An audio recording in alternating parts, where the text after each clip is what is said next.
And I said, James, what do you want out of life? And how do you want to serve? Welcome, everybody, to another week of Funny Business. Today with me, I have James Nowlin, who is a CEO of his own company, and he's also a public speaker. Am I wrong? You're correct, and an author. James, thank you so much for being on the show today. Before we dive into your tips for business and all that jazz, I'd love to get to know our guests just a little bit more. So where'd you grow up, and what was your childhood like? So, Kent, thank you so much for having me on the show. I grew up in Lynchburg, Virginia, which is in the central southwestern portion of the state. And I had great teachers and people to support me and who saw the gift early on. My parents did not go to college. My mom was a factory worker. My dad was a farmer and truck driver. And I just had a dream to get the heck out of Lynchburg. And I would say, dear God, please take me far, far away. And that actually did happen. And I, quite frankly, didn't really know what I wanted to be when I grew up. But I watched The Cosby Show. And I said, well, I want to be a doctor or a lawyer. And believe it or not, I went to undergrad at University of Virginia and then went to Howard University College of Medicine on a scholarship and dropped out because I didn't like it. I just didn't want to be a doctor. And then I went to law school at Duke and ended up practicing very shortly before founding my own company. So it's been a very circuitous path, but fortunately, I found my way and I'm happy today. How did you get started in doing what you do today? Because lawyering and doctoring to public speaking and motivational speaking and book writing, that's two kind of separate worlds. It makes no sense whatsoever. It really doesn't. But I think some of the skills that I picked up in medical school and law school lent themselves to being a great consultant. Mm-hmm. And so I left my law practice back in 2007 to start my own consulting firm, Excel Global Partners, and grew the company relatively quickly. The challenge was we started during the Great Recession, which was really, really tough. I mean, I was just dialing for dollars, trying to get consulting gigs or whatever. And it was kind of a one-man shop. And then we got a client. The client loved my work, told us other people about our firm, and the reputation started to grow. And before I knew it, I had a partner to join me in the business. I had employees, and we were doing work in different states and sometimes in different countries. And it was just hustle, hustle, hustle. So I don't know how I got here, but I know how I got here. If I had to give you the Cliff's Notes version of it, is because I found a path that worked for me versus what other people told me to do in order to be successful. Let's dive into that a little bit, because there's actually a lot of people right now, because last year with the COVID, they've lost their job, they're trying to start their own businesses. What advice would you give people who are just now trying to figure out what they really want to do? Well, first, my heart goes out to those folks who are struggling with finding their way, who might not have the financial income right now that they need. It's tough out there right now. One of the things that I used to say is, if you're going to go into business, go all in. You shouldn't have any distractions. But in today's economy, I'd say don't quit your day job. Figure out some of the ropes, ask the questions behind the scenes, talk to other business owners, listen to podcasts like this one, get your plan in order so that you don't fall on your face and lose all your savings and then have to just struggle. And for me, back in 2007, I did leave a six-figure job to start this consulting firm. And I didn't really know a whole lot about what it was going to be about, but I did know that I had been exposed to the major consulting firms like Lloyd and Accenture and some of the big dogs out there. And I was like, wow, if they can do it, I can do it. And I was so unimpressed as a lawyer by those really, really large firms and the bureaucracy and how they operated and the outcomes and deliverables for projects. I said, I can do it better.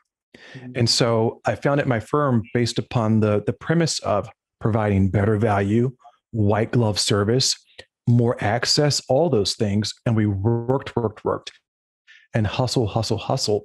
But in today's economy, I think if I had to do it again, Kent, I would say, if I got a day job, don't quit it. Ask the questions of your peers, your friends, nighttime, weekends, build it up.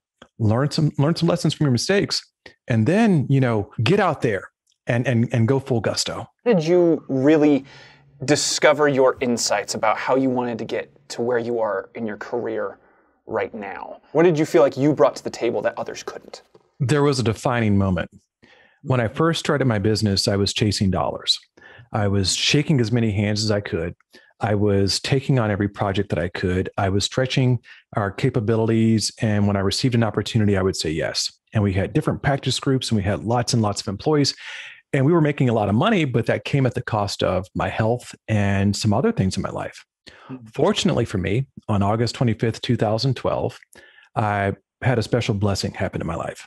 And that was my body was recovered from a drowning accident in a lake in East Texas. And I had been overworked. I'd been very unhappy with life, but I also achieved everything that people might say is excellence on paper. I had the clients, had the money, had the houses, had the cars, had the flashy friends, had all those things. But what crossing over and coming back allowed me to do as I worked through my brain injury to talk and do some things better because I had speech issues when I came back from the brain injury. I asked myself, how was I living? What was I doing? What are the folks that are important in my life? And what's the work that's important to me? And this was really an evaluation process and a self-examination process where I looked at myself really hard in the mirror and I said, James, what do you want out of life? And how do you want to serve? So we took the business from having all these different practice groups and all these different clients and the partners being stretched in all kinds of different directions. And we said, okay, we're going to do two things. We're going to do two things, guys. We're going to do strategy consulting, which is the executive coaching where we work with CEOs and boards and C-suite teams and developing high potential employees. We're going to do that. And we're also going to do financial information technology software consulting. We operate on the finance side of the business and on the operational and strategy sides of the business. And we're going to be the best at it. And don't you know, Kent, my stress levels reduced. Our expertise and confidence increased. Clients started talking to other clients. Recommendations started rolling in. And I created this entirely different lifestyle. And as I was doing that, I said, well, I always wanted to write a book. I never knew what the book was going to be about. And so I wrote a book. And that book is called The Purposeful Millionaire, 52 Rules for Creating a Life of Wealth and Happiness Now. And I wrote that book. And I promise you, as I was writing that book, I was doing work on myself. I was healing and I was building something on the inside that was just really, really amazing for me to move into this new space of confidence. Because once you stare death in the face and once you build back up, you make some tough decisions. And I know that it's tough to tell business owners or folks wanting to start out to contemplate your death, but it's pretty awesome. If you think about that, not in like a morbid kind of way, but to think about it. What is it that you wish to achieve while you're here? How do you wish to serve? What's important to you? What's important to you? And some of the things that used to be important to me as this country boy coming out of Virginia who had gotten all these degrees and stuff and who thought that the material stuff was important. Yeah, whatever. I learned my lesson and then I pivoted. And then the financial stuff started to show up in a new special way. And then we started to have clients that instead of, paying for 20% of our bills and taking up 80% of our time, these were elite clients who respected us, respected our talent, respected our problem-solving capabilities. And the business started to change and my life started to change. So what were some of your earliest business mistakes and what did you learn from them? To not value myself enough. Okay. To not value myself enough. Today, I know my self-worth. And there's so much power behind that. The schlepping that I did and the midnight emails that I did and the lost vacations and the lack of weekends and the not attending friends' birthday parties and those things that came at a cost because I was so desperate to prove to people that I was smart and capable and that our company and our employees were smart and capable and that we could do the work. And I had this kind of underdog syndrome or this imposter syndrome where I would give away the house. We would meet with people 4, 5, 6 times. And before you knew it, they were calling it exploratory meetings, but we were actually doing strategy sessions and giving them the answers. And they would walk away. Oh, thank you so much. You guys are awesome. We're not going to sign that contract. But now I know how important my time is. There's a limited amount of hours for James. There's a limited amount of energy. There's an infinite amount of energy in the universe, but there's a limited amount of the giving that I can give. I give in a different way now. I give from a special place of knowing my worth, but also being able to say, hey, you're going to get a teaser. I'm going to give, but also if you haven't signed on the dotted line, can't be taking these phone calls all the time anymore. Yeah. And so I've gotten into a really, really good rhythm with that. And it's been good for the business, and our other team members have as well. Let's talk about this for a second, because you are roughly at the top of your game. Like, you're out there, you're doing business with lots of really, really big companies. But there's always somebody else out there that seems to be doing just a little bit better. And I love this concept of that good artists create on their own or they borrow, but great artists steal. So what did you steal from somebody else, and how did you make it your own? I want to go back for a second to the imposter syndrome. And that was, I was competing, but I learned how to be unique. So I learned to accept how unique I was. I learned to love James. I learned to love Excel Global Partners. I learned to love my team in a different way. And we created a culture where people want to work for us and where clients want to come to us. So if I stole anything, it's culture and love and how to treat people. And the person who taught me that is our president in the business, John Sheldon. I used to think, John, why do you care so much about employees and you know their personal lives and you know the spouse's name, the dog's name, and what church they go to and all that stuff? Why do you care so much about all that stuff? He said, because it matters. It matters. And I took that from him after my accident. And I stole that from him, or he gave it to me as a gift. And I started caring more about myself and about other people, because guess what? When folks work for you and they show up, the title is not showing up, but the person is showing up. That person might have a spouse. They might have financial issues. They might have all kinds of things going on in their life. But when you hear them and you see them and you care about them, they're going to want to work for you. They're going to work harder, and they're going to be more loyal.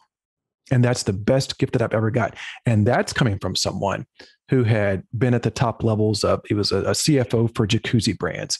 He was an international controller for Tyco for 27 countries, worked for AMP. But he said, my best bosses taught me how to care for people. And that's a lesson that I had to learn. And I stole it from him, from some of the cultures that he had gotten from some of those best bosses and some of those best run organizations. What strategies and what skills have you been able to develop in order to pull the care that you want out of those types of relationships? So believe it or not, I am an introvert, sort of, kind of. I'm kind of in between an introvert and an extrovert. And I'm sure that there are a lot of business folks out there who are saying, oh, I'm an introvert and it's hard for me to get out there, but you've got to. And I could be, curled up reading a book every single night and not, networking, doing any of those things. And it's uncomfortable for me, but I acknowledge the truth of that discomfort. But I also realize that I cannot grow my business if I don't get myself out there and encourage the other introverts who might be working on the financial IT side of our business, or sometimes the strategy side of our business, who'd rather be looking at spreadsheets or behind a computer, to get out there. And so I encourage them. And here's what I do. And this is, hopefully Oprah won't get mad at me for taking her idea, but she has, Super Soul Sundays, that show. We all get together as a team on Fridays, and we have Super Soul Fridays. And so I'll lead a talk, and we'll talk about consciousness. We'll talk about self-care. We'll talk about communication skills. We'll talk about the balance between mind, body, and spirit. And I'll check in with the team and I'll ask them how they're doing. So I'll interview people, or I'll lead a talk, and people get motivated. Sometimes we'll do a little bit of yoga together and some stretches together and get all amped up. My assistant, Sharon, she's formerly in event planning. Sharon does an amazing job with DJing. So she'll segue in with music and stuff on Zoom. And it's this magical moment on Fridays where we just all get together and we say, we can relax. We can connect. We've gotten through 90% of the week. Let's connect and let's appreciate one another. And so that's how we do it. And the introverts come out sharing stuff that they might not have shared. And then all of a sudden there's this amazing connection on the team. And we connect as a group. And then guess what? They're connecting behind the scenes as friends, going out to lunch with each other and seeing each other in a new way, because they have these aha moments. And I have these aha moments during Super Soul Fridays where they're saying, oh, I didn't know that about you. Let's connect and talk about it. And it's so cool to see that magic happen where friends are working with friends. You have so many different companies that you run, between the book writing and the actual consultancy stuff, and then also the public speaking stuff. That's a lot to manage. And we have another entity. We have a couple of other entities too. We've got an environmental company and some other things. Okay. Got to stay balanced. But So you've got multiple streams of both revenue and also care and concern that you've got to give each one individually. So how do you achieve efficiency? What shortcuts have you found to be able to streamline your success? Exercise. My mentor, Dr. Bob Brown, was a forensic psychiatrist. The man's 90 years old today. He adopted me when I was in college at the University of Virginia. I still call him dad to this day, and I've had two men adopt me in my life, Bob Brown and Bob Heinrichs. Both of them love to exercise. Both of these guys are giants in their fields. Bob Brown, forensic psychiatrist. Bob Heinrichs, my pops, I call him Pops. He recently passed away earlier this year, and I miss him tremendously. Lived to be 87 magical years old, but both of them believed in moving the body. And Dr. Bob Brown told me this at the University of Virginia. He said, James, I've never diagnosed a deeply clinically depressed person who exercised heavily. And he taught me a lot about mental health. And he said, if you can learn a little bit about mental health, how the brain works, how the mind, the body, the spirit works, and exercise and all this stuff, and how to care for yourself and feed your brain the right food, and you can share some of that information with other folks, you can create whatever you want to create. You can do whatever you want to do. And that's been one of the biggest blessings that I've gotten, is to have two dads, two mentors who just achieved at the top of their game, but they also knew the power of exercise, moving the energy, moving the stagnation, and letting go of the things that kind of pull us down sometimes, including like, okay, I said that wrong, or a conversation didn't go right, or I could have done that better. But exercise just allows us to go into a spiritual place, an emotional place of recharge, where we're putting that energy out, we're letting the toxins out, but we're bringing that good energy in. And that's what both my dads taught me. Okay, so let's talk about this. From you realizing that you needed to make a change until now, how long did it take until your consultant agency was up? The accident was in 2012, and I was doing such deep work on myself, Kent, that I thank God for John really running the company as president. And I'm grateful for the employees that stuck with us, because I was really, quite frankly, lost and finding myself. But everything was coming together in this magical way, where I was realizing this accident didn't happen to me, it happened for me. Mm-hmm. So long story short, it took me about 3 years of recovery from the brain injury. And actually, here's the thing. It took me 3 years to want to still be here and to still be alive. I didn't want to come back. And I couldn't stand this place when I got back. Finances and traffic and relationships and complications and politics and all that stuff. Didn't like it, didn't want to be here. Mm-hmm. And so I detached from the business. I showed up, but I wasn't present. Mm-hmm. So it took me some time, but once I integrated things the right way, that's when we said, okay, we're going to do our 2 practice groups. We're going to do them darn well. I'm going to bring this gift of executive coaching, and I'm going to lead our corporate strategy practice. I'm going to give these keynote speeches. I'm going to do those things. And we're also going to do the financial IT. But guess what? We're not going to do 50 or 100 different things and raise our hand at every opportunity. We're not going to do that. There's going to be a new us. We're going to be laser focused on excellence and being subject matter experts, but also we're putting the right energy out there. And we increased efficiency as we were doing so, because we found our voice. So as I was finding my voice, the business was finding its voice. Here's the thing, Kent, and I want to caution the listeners, don't get stuck in paranoia, because I did it for years. And I talk about that in the book. Someone else being successful in 6 months, they might show you on their website or YouTube, Instagram, Facebook, all that stuff, Twitter. Oh, I'm doing this and I'm doing that. Good for them. They are on their journey. But the big question is, do they have joy? I've had joy when I've had some of my moments of being broke and near bankrupt, but I've also been freaking miserable, man, when I've had millions of dollars. And so this is a journey, guys. It's a journey in finding yourself and bringing that core of who you are and sharing it with the world as a leader, as a CEO, as a business owner, in your own authentic and special way. Mm-hmm. And if you compare yourself to other folks, you're going to be constantly looking in the rearview mirror.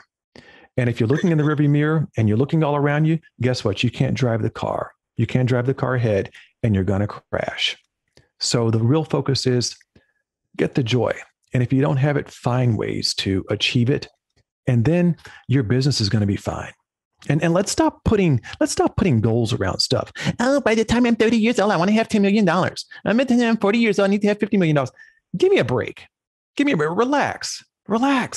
Enjoy the process. And stuff is going to happen with you in a really, really magical way. And guess what?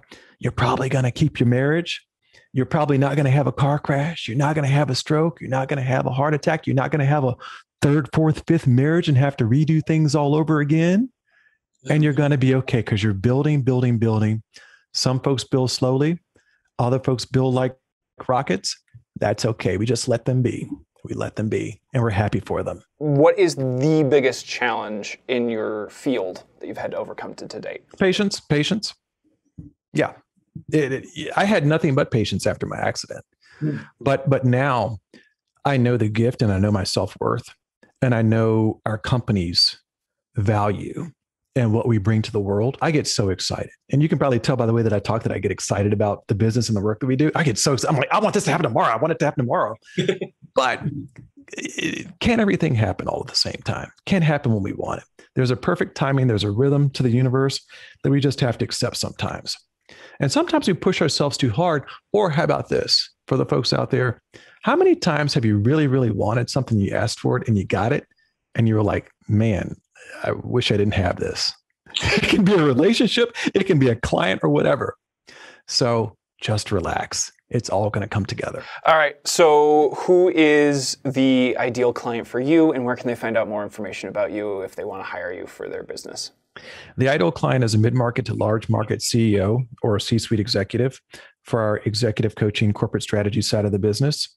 And on the other side of the business for financial IT, all the CFOs out there who want a unified financial intelligence platform that is kicking butt against the Oracles and the SAPs of the world, contact us. We've got the technology and we've got the brains to make your business run faster and more efficiently. And we have a lot of fun in the process. Well, James, thank you so much for being here. For those of you listening at home, make sure to like and share this with some of your friends. Hopefully they can get a good nugget out of what we've just been talking about today. And make sure to subscribe. We'll see you next week. Want to learn the tricks of our trade? We have them all laid out in our courses on Harmon Brothers University. This isn't surface level stuff here. This is our entire playbook, all our secrets laid out in full, the same training we give our own employees. You'll find courses on ad buying, writing video scripts to sell your product or service, creating the kind of large production ads we're known for, even making short ads using nothing but your cell phone. If you're looking to use video marketing to take your business to the next level, Harmon Brothers University has the course for you. Our students have seen incredible growth in their businesses by implementing what they learned in our courses. Take these reviews as living proof. We've now got multiple campaigns that are in the millions of views and in the multiple millions of dollars in sales. Within a week, we're close to 10 million views, over $1 million in sales, and most impressively, we've covered 100% of the production costs in the first 24 hours of releasing it. We saw immediate results. Sales went up 10x the first day. The first video we did is over 30 million views, the most customers that we've ever acquired in a single month. I think we had about 26,000 new customers. Go to HarmonBrothersUniversity.com to start accelerating your business's growth with video.